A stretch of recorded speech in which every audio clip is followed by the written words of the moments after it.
Shalom buat anak ibu semuanya. Bagaimana kabar kamu hari ini nak? Ibu harap kamu tetap dalam keadaan sehat ya nak ya. Nah hari ini tanggal 19 Februari 2021 kita belajar tema 7, subtema 1 PB 4, mata pelajaran PKN masih mengenai mensyukuri berbagai bentuk keragaman suku bangsa, sosial dan budaya di Indonesia. Lalu bahasa Indonesia masih mengenai karangan non-fiksi, khususnya dengan biografi ya.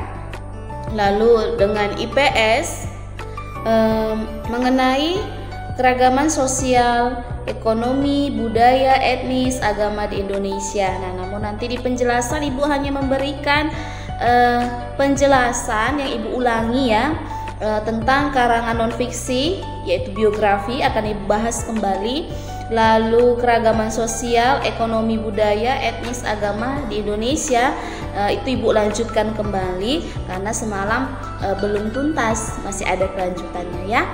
Selamat menyaksikan penjelasan yang Ibu berikan. Nanti kita doa bersama. Tuhan memberkati. Mari kita satukan hati, kita berdoa. Allah Bapa yang bertahta di dalam kerajaan sorga, puji dan syukur kami ucapkan kepadamu ya Tuhan, karena hari ini Engkau masih memberikan kami kesehatan. Tuhan Yesus yang baik, terima kasih buat perlindungan-Mu, karena kami boleh menikmati kasih karunia-Mu yang luar biasa. Tuhan, hari ini kami melakukan pembelajaran dari rumah, kami mohon berkatilah pembelajaran kami, bukakanlah hati dan pikiran kami, agar kami mengerti pembelajaran yang diberikan guru kami. Tuhan Yesus yang baik, banyak dosa yang kami perbuat, kami mohon ampun kepadamu ya Tuhan, hapuskanlah segala dosa kami agar tidak terhalang berkat kasih karunia akan Tuhan berikan kepada kami. Tuhan, kami berdoa untuk dua orang tua kami dimanapun mereka berada, kami mohon berkatilah selalu, berikanlah mereka kesehatan dan umur yang panjang, berkat yang melimpah sehingga mereka boleh mendidik kami sesuai dengan firman-Mu. Dan tidak ada henti-hentinya ya Bapa, kami memohon kepadamu, selesaikanlah segera COVID-19 ini ya Tuhan Yesus, agar kami boleh belajar di sekolah seperti sebelumnya ya Tuhan. Begitu juga untuk sekolah kami ya Tuhan, hingga saat ini ya Bapa masih diganggu oleh orang-orang jahat. Kami mohon ya Tuhan, lindungilah sekolah kami, jauhkanlah dari orang-orang jahat ya Tuhan. Kami mohon ya Bapa, karena itu adalah rumah kedua kami, tempat kami belajar ya Tuhan. Sampai di sini doa anak-Mu ya Tuhan, kami mohon terimalah doa anak-Mu, di dalam nama Tuhan Yesus Kristus kami berdoa dan mengucap syukur. Amin. Baik anak-anak Ibu akan menjelaskan kembali penjelasan mengenai biografi ya nak ya. Nah, biografi itu tulisan yang membahas mengenai kehidupan seseorang. Nah, maksudnya di sini karangan biografi ini menceritakan perjalanan hidup seseorang, baik orang yang dimaksud atau narasumber itu yang terkenal ataupun tidak terkenal. Boleh misalnya, Bu, kalau misalnya saya mau membuat biografi tentang orang tua saya, boleh saja, tapi harus diingat yang sebelum kita membuat karangan itu, terlebih dahulu kita mencari informasinya kepada siapa sih orang tersebut, yaitu narasumber tersebut, kepada orang tua kamu. Boleh misalnya lagi, Bu, saya mau buat biografi artis idola saya, boleh, tidak ada yang melarang. Tapi ingat, untuk membuat karangan biografi terlebih dahulu kita mencari informasi yang kita butuhkan. Karena apa? Karangan biografi ini isi ceritanya itu fakta, makanya dikatakan bagian dari karangan non-fiksi ya nak ya. Nah, selanjutnya ciri-ciri biografi. Yang pertama, memiliki struktur, yaitu bagian dari membuat karangan biografi. Itu ada orientasi, ada reorientasi, dan peristiwa. Yang kedua, membuat berdasarkan informasi fakta. Nah, tadi yang Ibu jelaskan tadi, kalau kita membuat karangan biografi, terlebih dahulu kita mencari informasi, bisa kepada narasumbernya langsung atau bisa kepada orang yang terlibat langsung dalam kehidupan si tokoh tersebut, itu ya nak ya. Lalu yang ketiga, memuat sebuah fakta pengalaman hidup. Oke, sudah Ibu jelaskan tadi. Yang keempat, gaya penulisan biografi dibuat dalam bentuk narasi sehingga lebih menarik untuk dibaca. Nah, maksudnya narasi itu bagaimana, Bu? Ibu ulangi lagi. Nah, karangan narasi itu isi ceritanya berdasarkan urutan waktu. Nah, jadi kalau kita mau buat biografi, awalnya dulu dari orientasi tadi. Nah, struktur tadi yang bagian poin pertama, poin 1 itu dia. Nah, orientasi tadi perkenalan bagaimana si tokoh tersebut, lahirnya, lalu tempat tinggalnya, orang tuanya, keluarganya, kalau dia sudah menikah nama suami atau istrinya siapa, anaknya. Nah, lalu setelah itu masuklah ke reorientasi perjalanan hidupnya. Yang ini dia. Nah, ini dia reorientasi. Itu dia. Orientasi perjalanan hidupnya, bagaimana dia bersekolah, di dunia pendidikannya, lalu prestasinya, lalu apa saja yang dia lakukan dalam perjalanan hidupnya, baik itu dalam permasalahannya, bagaimana dia menjalani dan menyelesaikan setiap permasalahannya. Itu dia. Lalu peristiwa. Nah, peristiwa ini bagian penutupnya, ya, bisa dia itu memberikan saran. Nah, dalam bagian penutup ini alangkah baiknya bisa memberikan saran secara langsung kepada si pembaca untuk memacu kita, si pembaca bisa meniru perjalanan hidupnya dengan hal yang positif, ya nak ya. Oke, selanjutnya pelaksanaan penulisan biografi. Nah, tadi udah Ibu jelaskan sedikit ya. Nah, diadakan pertemuan dengan klien. Nah, klien yang dimaksud adalah narasumbernya si tokoh itu ya. Baik itu artis idola kamu, baik itu keluarga kamu. Untuk membicarakan rencana penulisan. Nah, terlebih dahulu kamu beritahu dulu kepada si narasumber tujuan kamu membuat biografi dia untuk apa, itu dia. Yang kedua, hasil penyusunan dalam bentuk naskah tertulis akan diserahkan kepada klien atau narasumber untuk dikoreksi. Lama pengoreksian oleh klien maksimal 1 minggu, lalu dikembalikan. Nah, maksudnya di sini setelah kamu mendapatkan informasi dari si narasumber, kamu buat nih tulisan kamu, karangan biografi kamu. Nah, setelah kamu buat, terlebih dahulu kamu berikan dulu kepada si narasumber tersebut supaya diperiksanya kalimat-kalimat mana yang harus diperbaiki, lalu apakah isinya sudah tepat sesuai dengan perjalanan hidupnya atau tidak. Nanti kalau sudah diperbaiki sama si narasumber, lalu diberikan kembali kepada kita si penulisnya ya. Lalu yang keempat, yang ketiga tadi sudah ya. Yang keempat, tahap penulisan dianggap selesai. Lalu hasil akhir berupa naskah jadi dalam bentuk print out dan CD. Nah, tadi kan poin ketiga berhubungan dengan poin kedua yang Ibu jelaskan tadi. Diperiksa sama si narasumber, diperbaiki kalimat-kalimat yang harus diperbaiki itu apa. Nah, setelah itu di print hasil karangan kamu itu, lalu filenya itu harus masih ada dalam bentuk CD. Lalu nanti sudah di print, terus filenya ada, diberikan kepada si narasumber tadi untuk sebagai berkas mereka, dokumen mereka bahwa mereka sudah dibuatkan biografi kepada orang lain. Nah, biografi ini nak kita yang kita membuat perjalanan hidup orang lain ya. Biografi kita yang membuat perjalanan hidup orang lain gitu ya. Oke, selanjutnya. Nah, ini strukturnya sudah ya, sudah Ibu jelaskan tadi, orientasi, peristiwa dan masalah itu, lalu reorientasi ya. Nah, selanjutnya, nah ini ada contoh biografi itu mantan presiden kita Bapak B.J. Habibie ya. Ada sekilas 2 paragraf Ibu berikan. Nah, Ibu akan bacakan ya nak ya. Habibie dilahirkan di Sulawesi pada tahun 1936.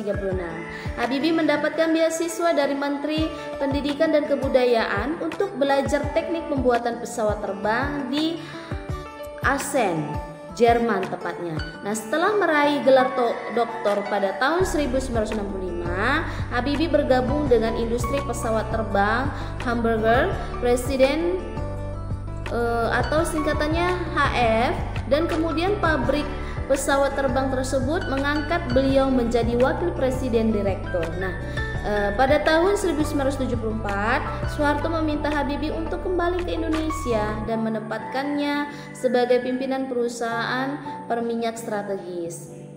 perminyakan strategis. Pada tahun 1978, Habibie ditunjuk sebagai Menteri Riset dan Teknologi atau disingkat dengan Menristek.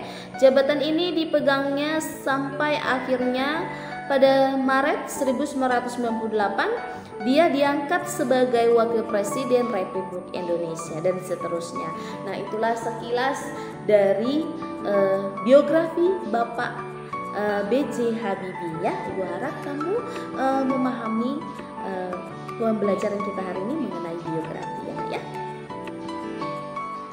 Baik anak-anak ibu, selanjutnya ibu akan menjelaskan materi keanekaragaman suku bangsa Indonesia, melanjutkan pada materi yang sebelumnya, keanekaragaman suku, sosial, budaya bangsa di Indonesia, itu mata pelajaran IPS. Nah, di hadapan kamu itu sudah ada gambar tentang beberapa budaya. Nah, ternyata nak, sejak zaman dahulu bangsa Indonesia itu dikenal sebagai masyarakat yang majemuk. Hal ini tercermin dari semboyan Bhinneka Tunggal Ika, nak. Berhubungan dengan kemarin, yaitu yang artinya berbeda-beda tetapi tetap satu. Nah, kemajemukan ini nak yang ada terdiri atas keragaman suku bangsa, budaya, agama, ras, dan bahasa. Nah, adat istiadat, kesenian, kekerabatan, bahasa, dan bentuk fisik yang dimiliki oleh suku-suku bangsa yang ada di Indonesia memang berbeda. Namun, selain perbedaan suku-suku itu juga memiliki persamaan, yaitu hukum, hak milik tanah, persekutuan, dan kehidupan sosialnya yang berasaskan kekeluargaan. Nah, selanjutnya mengenai makna suku bangsa Indonesia. Nah, suku bangsa itu adalah golongan manusia yang terikat oleh kesadaran dan identitas akan kesatuan kebudayaan. Nah, orang-orang yang tergolong dalam satu suku bangsa tertentu nak pasti mempunyai kesadaran dan identitas diri terhadap kebudayaan suku bangsanya. Nah, misalnya dalam penggunaan bahasa daerah serta mencintai kesenian dan adat istiadat. Itu dia nak ya. Selanjutnya itu suku-suku bangsa yang tersebar di Indonesia ini merupakan warisan sejarah bangsa. Persebaran suku bangsa dipengaruhi oleh faktor geografis, perdagangan laut, dan kedatangan para penjajah di Indonesia. Nah, perbedaan suku bangsa satu dengan yang satu bangsa yang lainnya ini nak di suatu daerah dapat terlihat dari ciri-ciri. Nah, itu ada dari A sampai F. Ibu bacakan dari A sampai F ya nak ya. Yang A, tipe fisik seperti warna kulit, rambut, dan lain-lain. B, bahasa yang dipergunakan misalnya bahasa Batak, bahasa Jawa, bahasa Madura, dan lain-lain. Yang C, adat istiadat misalnya pakaian adat, upacara perkawinan, dan upacara kematian. Yang D, kesenian daerah misalnya tari jengger, tari serimpi, tari cakalele, dan tari saudati.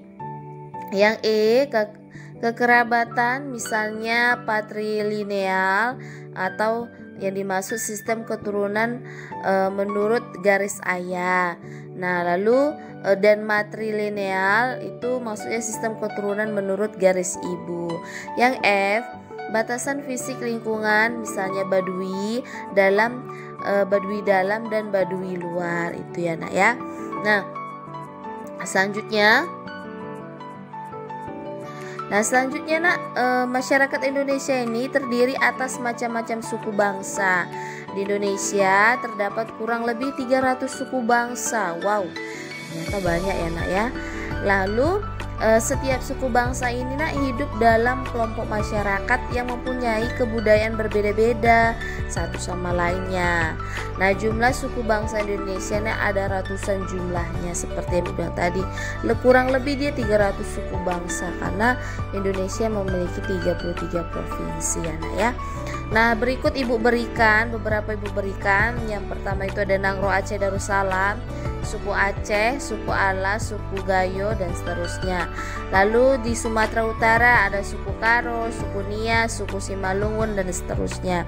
Lalu di Sumatera Barat ada suku Minangkabau, suku Mentawai, suku Melayu, dan seterusnya. Lalu yang keempat Riau ada suku Melayu, suku Siak, suku Rokan, suku Kampar, dan seterusnya. Dan itu ada 10 daerah Ibu berikan yang memiliki beberapa suku. Itu ya nak ya, Ibu harap kamu dapat memahaminya. Nah, itulah penjelasan keanekaragaman suku bangsa Indonesia yang Ibu berikan. Nah, nanti ada selanjutnya pada PB selanjutnya, materi selanjutnya nanti mengenai kelanjutannya keanekaragaman budaya bangsa Indonesia. Untuk saat ini keanekaragaman suku bangsa di Indonesia ya nak ya. Ibu harap anak-anak Ibu dapat memahaminya. Nah, anak-anak Ibu, kamu baru saja menyaksikan penjelasan yang Ibu berikan tadi. Untuk tugas kamu hanya satu mata pelajaran saja yang Ibu berikan, yaitu IPS ya. Nomor 1, apa yang dapat kamu lakukan untuk mencegah kepunahan keragaman bahasa daerah di Indonesia? Tanda tanya. Yang kedua, tuliskan 10 kalimat bahasa daerah yang bisa digunakan dalam komunikasi di keluarga kamu. Tanda seru. Nah, itu saja ya nak ya, itu saja tugas kamu.